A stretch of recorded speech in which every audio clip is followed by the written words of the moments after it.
What's going on, guys? This is Ethan here, the Games Adjuster, and today we're talking about the 2 to 4 player game, Near and Far.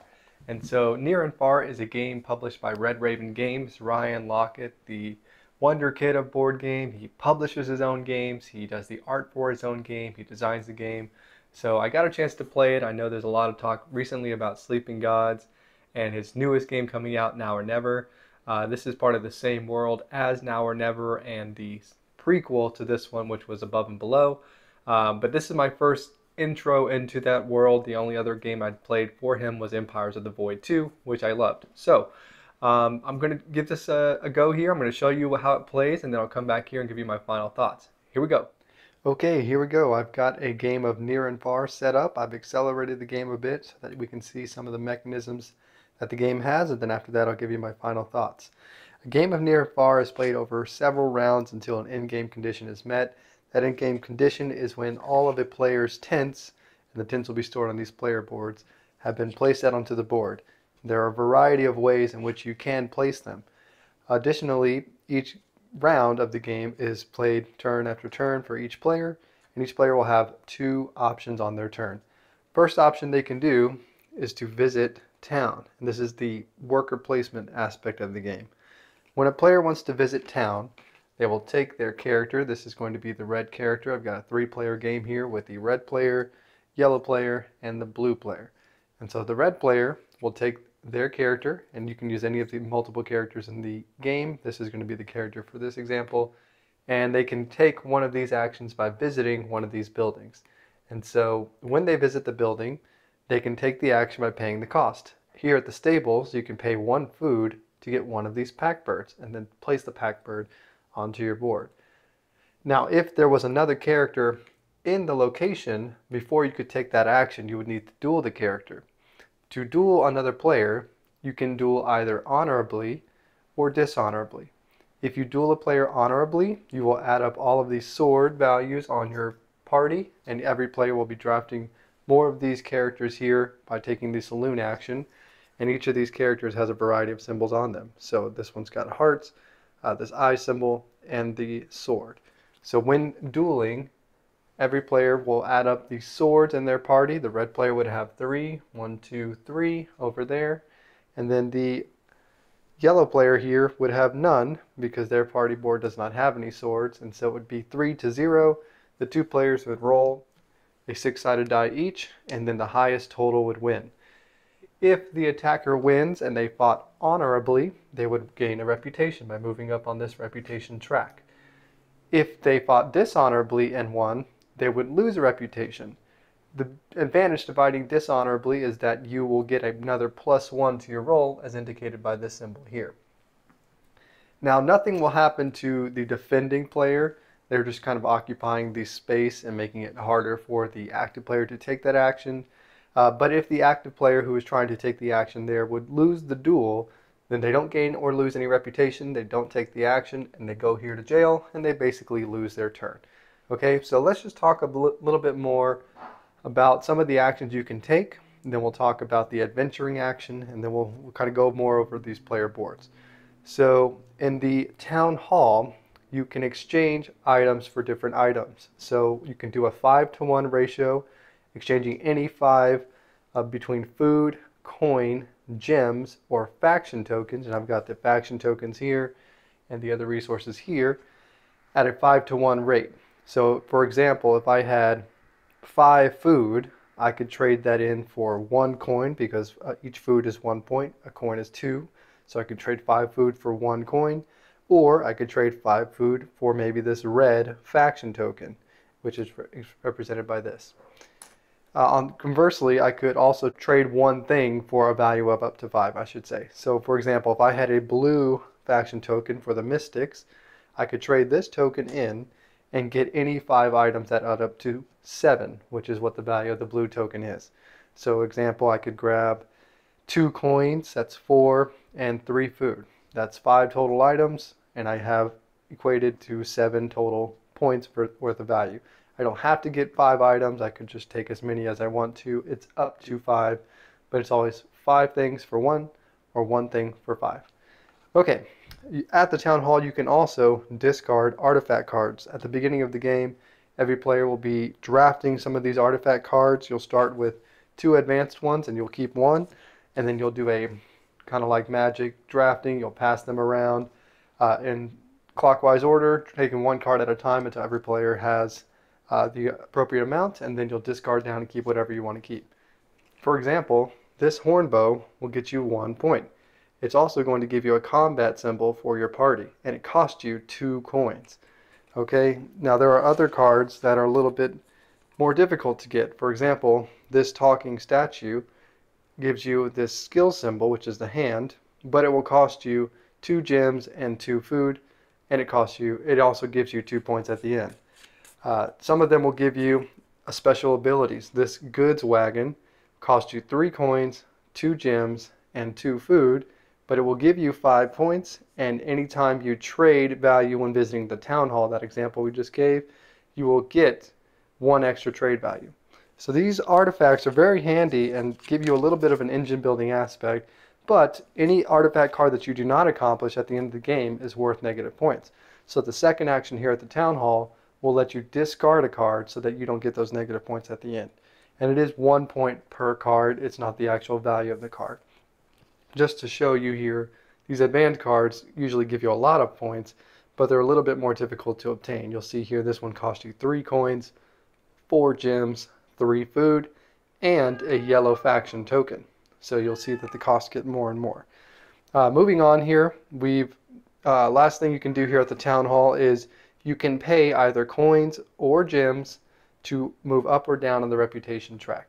And the reputation track is up here. Some of these artifact cards will require you to have met a certain amount of reputation or lost a certain amount of reputation to satisfy their requirements. As you move up on the reputation track, you will get some in-game points here. So if you got all the way up to 12, you can get up to 7 points. Here at the saloon is how you'll be drafting some more of these characters. Now I've showed you a few of them that the red player had, but there are a variety of symbols you'll see on these characters. On the bottom right, you'll see that this is their cost. So when you go to the saloon, you can pay that amount of coins and draft this character into your party. On the top left is always going to be hearts, which is how much they're going to add to your party for adventuring. Sometimes they will have a sword for combat value. Sometimes they'll have hands for skills. Sometimes they'll have the eyeballs for searching. And then they'll also have shield icons, which you'll see in this example here. And the shield icon is useful for when you are trying to go adventuring and avoid a threat. And so each board has a space for the 4 factions of adventurers that you can have. Now you can have more than one of each color, but you can only have one of each color in your active party. So any additional adventurers you would gain would be set to the side until you rearrange them into your party. So when you go to the saloon, you can draft one of these adventurers by paying the cost. You'll take that adventurer, either slide it into your party now or set it to the side for later, and then you'll refill that with this bag of adventurers here. Now if you want to, before you select your adventurer, you can discard the ones there by paying 1 food, set out 5 new ones, and then pick your party. Next you've got the stables here, and when you pay food, you will get a pack bird. There's a stack of pack birds here, 3 per player. In this game there were 9 total. Again, I've accelerated it so some of the players have them. And what the pack birds allow you to do is when you have one, you can have these treasure cards. These treasure cards are gained at the Mystic's Hut as well as throughout the adventuring board, depending on where you go. And this one here, for example, is another special ability. This one says, for Old Shuffle, when you build a camp, pay 1 food to gain 1 coin or gem. So it's another way to engine build, and if you get all 3 by having all 3 pack birds and you fill up your board here with treasures, you will get another 5 points at the end. So that's another thing you can go for. Next thing here is on the pack bird itself, you'll notice this movement symbol, which is going to help you with adventuring. Some of the adventurers will also have that symbol, but a pack bird is a good way to go faster. Next, we've got the general store, which simply gives you a coin or allows you to draw up to 4 artifact cards. When you draw artifact cards, you'll need to decide if you want to get advanced or regular cards. The advanced cards, like I showed you, typically give you more points. better abilities perhaps, but they are more expensive to complete requirements. So you'll need to make that decision before. You can mix and match. So if I wanted to get 1 advanced artifact card and 3 regular artifact cards, I could do that. After I've drafted those, I can then discard the ones I don't want to keep. Next, you've got the farm. You will get 1 food per skill symbol you have in your active party. Again, that's not including the ones that are extra, only the ones currently on your board. And the skill symbol is the hand. So if the yellow player here wanted to do that action, they have 3 hands on their board, and then you would take 3 food. Now the food does come in a variety of tokens. You've got the bread, which you'll see most often as indicated on the board. But if you ever have 3, you can also get fish. Or if you have 5, you can get the bacon. They're all still food. It's just higher amounts to make the amount of tokens you have on your board a little bit less. The Mystic's Hut will give you these treasure cards as we discussed. And then there's the mine. So the mine is another way that you can lay your tents out in addition to adventuring. And so when you go to the mine, you will simply look at the board here and see which of these conditions you can meet. When you begin the game, this will be empty and you can only go to the first space. And to go to the mine, you need to have at least that many hand symbols or skill symbols in your party. So for the first time you go, if you have 1 hand symbol or more, you can put your tent down in the first top left space, and then you'll consult this matrix here to see what rewards you get. In the first row here, you'll get 1 coin and nothing else because there's nothing on the top, so just the 1 coin. After that, players can then go to any orthogonal space next to an existing tent and go there. So with this example, if the yellow player who has 3 hands wanted to place on this board, they could place here next to the red player because they have 3, and they would get 1, 2 coins. Okay, moving on. So that's basically all the actions you'll do in town, and eventually you'll build up your party, you'll gather the resources you need to go on an adventure. So let's pretend that we've got the red player here going on an adventure. If the red player were to go on an adventure, they would first consult their party and see how much adventuring health they have. Here we've got 2, 2, 2, 3. So that's going to be a total of 9 hearts. So we'll move this tracker up to 9. And they will go to the town center. The game comes with this atlas, which is a variety of different maps. And this particular map, the Glogo Caverns, Thorn, is the town that we are leaving from. And from there we can go adventuring. The default movement for an adventurer is always going to be 2. But as we discussed, the pack birds and some of these adventurers here on your party will increase that. So in this example, this adventurer, the red player, does not have any pack birds, so their default movement will remain 2. And they have 9 hearts. When you adventure, you can first leave town, organize your party, reset your hearts, place on the town map, and then move, attempt a quest, and or build a camp in that order. So movement is pretty simple. It is 1 movement per location that you go to. So if I was to move from Thorn to this coin space here, that is 1 movement. Now, if I am to leave an empty space, not including the first space I came from, that does not have an existing tent there, then that would cost me an additional movement. Or that would cost me 1 heart rather. So my movement is still a total of 2, but if I wanted to move from this space to this space here where their gym is, then that would cost me a heart, and I would subtract that from my existing heart pool. After I've done that, I could attempt a quest. Throughout the game you will see these quest tokens listed on the board. In a 3-player game you'll put 10 total out. This game is set up for the arcade mode because I don't want to give you spoilers, but in the regular campaign game or character mode game, there is a full storybook that you can consult for the mini stories that you'll be told and have to make decisions on. The board here has, or the book has, letters on the first mission, numbers in the second mission that will dictate what part of the storybook you need to consult and what you'll need to read. In this example, let's just pretend that this token was here on C and that this character was able to make it here, so we can see how that works. When you attempt a quest, what you'll first do in arcade mode is go to the place, you'll remove the token, and then you'll read one of these cards here. Okay, and this is read by the player to the left of the person who's attempting the quest.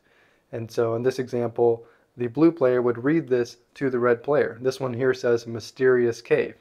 And then it gives you an option. The player will read, do you want to search for a skill test of 10, or do you want to camp for a skill test of 5?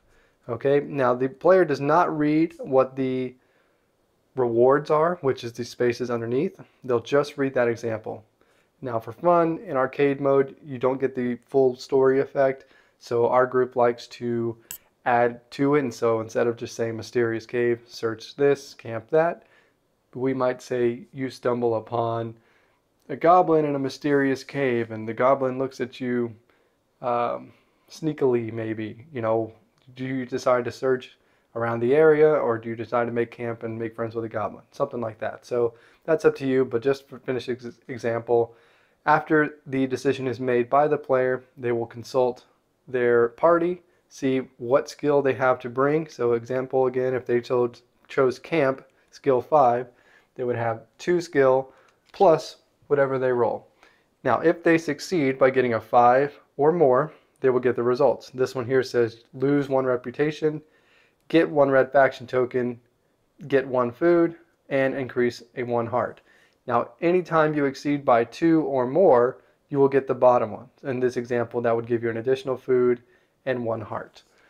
Okay, after you have attempted a quest, you can then build a camp, or you can end your turn. If you decide to build a camp, it's going to cost you 3 hearts, as indicated on your board here. Okay, when you build a camp, you'll take one of the tents existing on your board, and you will place it in that location. When you place it, you may unlock different things on your board. The first time you place a tent, you will get a coin. Second time you'll get a coin. The 7th time you'll get a gem. The 11th time you'll get a gem. And then at the very end, if you get all 14 of your tents out, you'll get an additional 2 points. But when you place it, you'll also get some rewards based on where you placed it. On the board there are coin and gem symbols.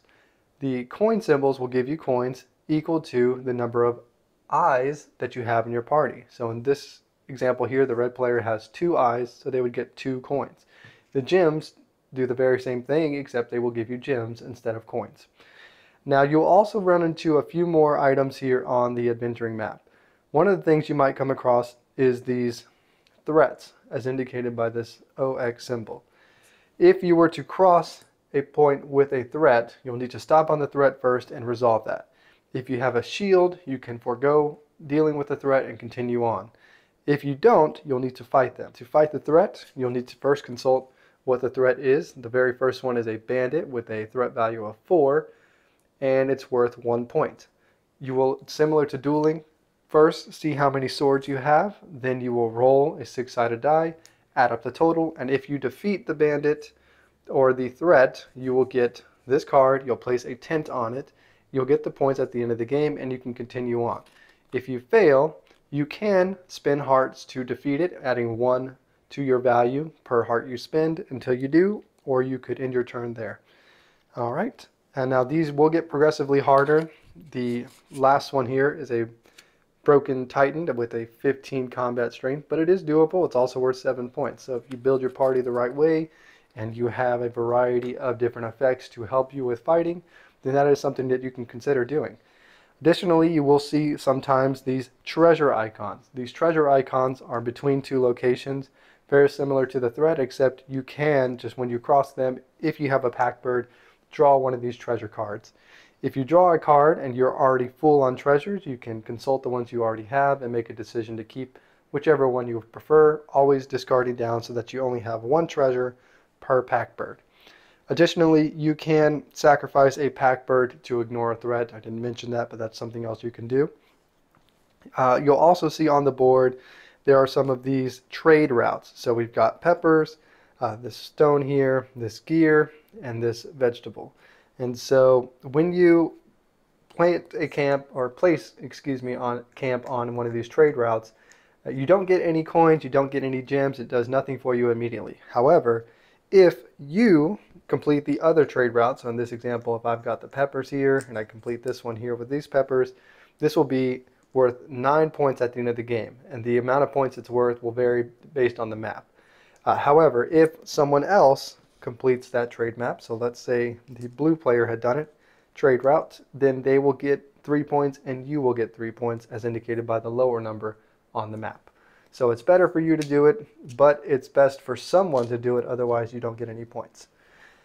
Okay, and so that's basically the game. You'll continue taking turns until the in-game condition is met, which is again when all the tents are placed. At the end of the game, you will get 1 point for every tent that you have placed anywhere on the board, whether it be mines, on bandit cards, or out here on this adventuring map. You'll get points based on the number of artifacts that you have completed. The point values are again up here on the left. You will get points for the getting all 3 treasures. You'll get 5 points for the amount of progress you made on the tent. You might get 2 points for that. Your reputation progress, you'll get points for that. You'll also get points for leftover gems and coins, and you get 1 point per faction token you have.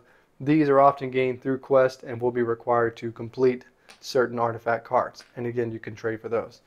And then after that, the player with the most points is the winner. Okay, so that's how to play near and far. There's a couple of things I didn't mention that I want to cover real quickly. When you get 4 adventurers of the same faction, you can get these chief cards, they're called, which are also worth points at the end. And when you draft these adventurers, you get a discount for each one that you have of the same color. So for example, if I already had, let's say, let me give you a better example, this yellow one here, and this one's going to cost me 4 coins. Well, if I already had 2 yellow faction adventurers in my area, then I would only have to pay 2 coins, so I get that discount. So a couple things there. So now that that's out of the way, I just want to talk about my thoughts on the game. Let's start with the theme. The theme is cool. It's a neat world. I know this is again part of that same game board world or game world of that he created. I don't really know the name of it, but it kind of could have been anything, honestly. So it's like average. I mean, it's not super generic fantasy. It's got its own flavor to it. They do a great job with the story. The stories are pretty fun. That helps to bring out the theme. But, you know, it could have been a space game with space stories and it would have felt the same way, you know? So I don't feel like what you're doing is that thematic. And I'm not like super engrossed into the theme, but it is, you know, not your generic fantasy, so that's cool. Production-wise, I would say it's probably a little above average, but nothing to write home about. I mean, the art is amazing. You know, no one's going to say that Ryan Laukat doesn't do amazing art. I think everybody can agree he does an outstanding job. He does his own art. It's beautiful. The colors really pop. And the tokens that you have in the game are great. You know, these little tints are neat. One thing I thought was kind of weird was there's gem tokens and there's actual plastic gems. Why even include the tokens? I'm not really sure. It doesn't really make sense to me. I don't think anybody's going to use those instead, but I guess you could. The board is decent. These adventures are decent cardboard. The cards appear to be linen finish, so those are nice. These player boards again are thick. The rule book is well bounded. It's not going to tear or anything. I'm sorry, not the rule book. The adventuring book. The rule book's just regular, you know, seams, so it's not as fancy as the adventuring book or the storybook. The storybook has got quite a bit in there, and it's well written. And so overall, the production is good. He does give you a pencil, and you'll have to look into the insert. It's got one of those kind of well type inserts in the middle, and if you pick up the flap, you'll see a pencil in there. So that's cool, but there's no like plastic insert that everything goes in. It's just baggies and stuff, so it's nothing amazing, I would say, but everything is really well done. So there's that. Rules wise, it's not a hard game. I mean, I explained it all there in about 20 minutes, but the hardest part I had a problem with was wrapping around character mode, campaign mode, and arcade mode. So arcade mode, you just use the card, and this is kind of what it boils down to. Arcade mode, use the card, you don't go to the storybook, easy peasy. Campaign mode, you pick a character, you stay with that character. The character is inconsequential, doesn't matter which character you just use the same one. You'll keep track of your character stats. You'll get different bonuses and world cards and things like that, achievements throughout the game. There'll be some things that if you accomplish this particular task, you get this keyword, it ties to another task you might do later. That's cool. And then you'll play through the whole book. I think it's like 11 missions. So that's that. And then character mode is kind of in between. So it's shorter than campaign, more than just a one game like arcade can be, but it ties to a specific character. So each of these characters has a name. They have their own consecutive or continuous storyline that you can read through, and as opposed to, as opposed to the campaign mode where it's a little disjointed. You just read a story and then you read a story over here and it helps you develop, but it's not really cohesive. And so if you're looking for a cohesive story, you probably want to try the character mode, but either one of them is fine. I haven't played through those modes yet. I've really just been playing arcade because I don't think I want to get into a campaign right now, but if you are interested in that, I think it's going to be pretty rewarding. We did play the first mission through the storybook. I think we played 2 missions actually through the storybook. It's a lot of fun. It's really cool to read those stories and see how that goes.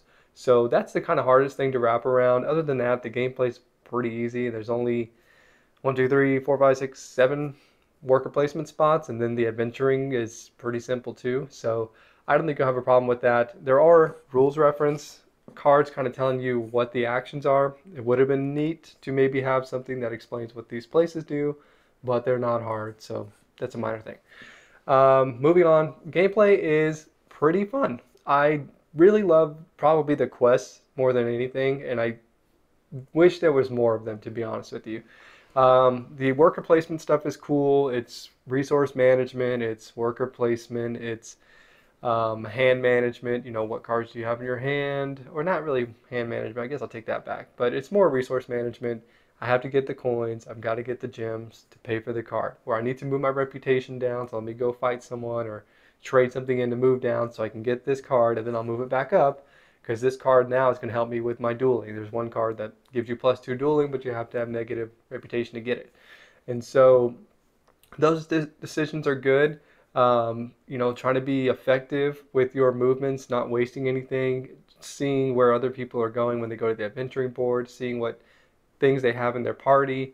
Can you fight them really? Not. If you can't, then maybe you want to try to get to somewhere first so you don't have to duel them out of it or duel them to take the action. The only place you don't have to duel is the saloon, but all you get there is more adventurers.